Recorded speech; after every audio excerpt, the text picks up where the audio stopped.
Praise the Lord. நெறிந்த நாணலை முறியாதவரும் மங்கி எரிகிற திரியை அணையாதவரும் நம்முடைய இயேசு. ஆமென். நீயும் இயேசுவோடு கூட இருந்த மனுஷர்களில் ஒருவன் தானே என்று பேதுருவை கேட்டபோது இல்லை என்று சொல்லி பேதுரு மறுதளித்தார். மறுதளித்த பேதுருவின் இடத்துல இயேசு போய், நீ என்னை நேசிக்கிறியா பேதுருவே, நீ என்னிடத்தில் அன்பு கூறுகிறாயா என்று அவர் கேட்கிறத நம்ம வாசிக்கிறோம்.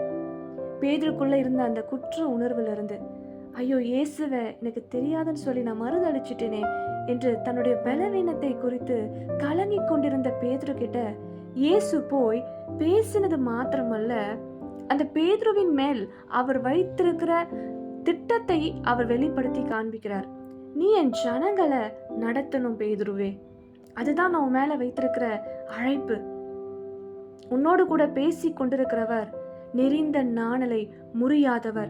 சூழ்நிலையின் நிமித்தமா நீ நாணலை போல அசைந்திருக்கலாம், ஆனாலும் நான் உன் மேல வைத்திருக்கிற அழைப்பு மாறாது என்று பேதுருவை பலப்படுத்தி, பேதுரு மேல இருந்த அந்த திட்டத்துல பேதுருவை நடக்க பண்ணின கர்த்தராய் இருக்கிறார் நம்முடைய இயேசு.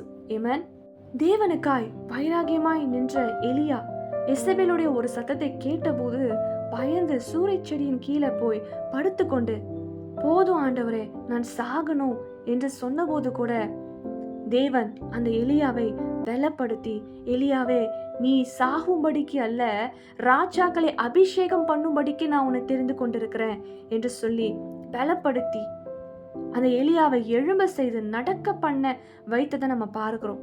இன்னைக்கும் நீங்க போய் கொண்டிருக்கிற கஷ்டமான கரடான பாதையில, போதும் ஆண்டவரே நான் செய்ததெல்லாம் போதும், இது எனக்கு ரொம்ப கஷ்டமா இருக்கு, இதை நான் தொடர்ந்து செய்வதில்லை என்று சொல்லி நான் சாகணும் என்று நீங்க முடிவெடுத்திருக்கலாம். ஆனா தேவன் அவருக்கென்று நீங்க பிழைக்கும்படிக்கு உங்களை அழைத்து தெரிந்து கொண்டிருக்கிறார். ஆமென். நீங்க சாவதில்லை, நீங்க பண்ண வேண்டிய பிரயாணம் வெகு தூரம் உண்டு. உங்களை கொண்டு கர்த்தர் செய்யணும்னு நினைக்கிற காரியங்கள் அநேகம் உண்டு. நீங்க உலகத்தை கலக்குகிறவர்களாக இருப்பீங்க. ஆமென். உங்களுடைய பலவீனத்தையோ குற்றத்தையோ பார்த்து உங்களை ஒதுக்குகிறவர் அல்ல, உங்களை வெறுக்குகிறவர் அல்ல.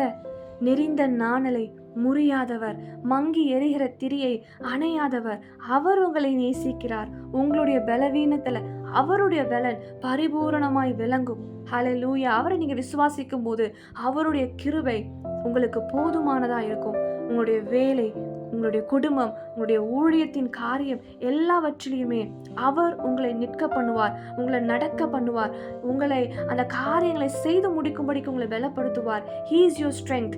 ஆண்டவராகிய கர்த்தர் என் பலன். அவரின் கால்களை மான் கால்களை போலாக்கி உயரமான ஸ்தலங்களில் என்னை நடக்க பண்ண வைக்கிறார். ஹல்லேலூயா. அந்த வார்த்தையை நீங்க விசுவாசிங்க. நிச்சயமாய் கர்த்தர் உங்களை கொண்டு பெரிய பெரிய காரியங்களை செய்வார், பெரிய அசைவுகளை உண்டு பண்ணுவார். உங்களோட கூட இருந்து கர்த்தர் செய்கிற காரியங்கள் பயங்கரமா இருக்கும். ஆமென்.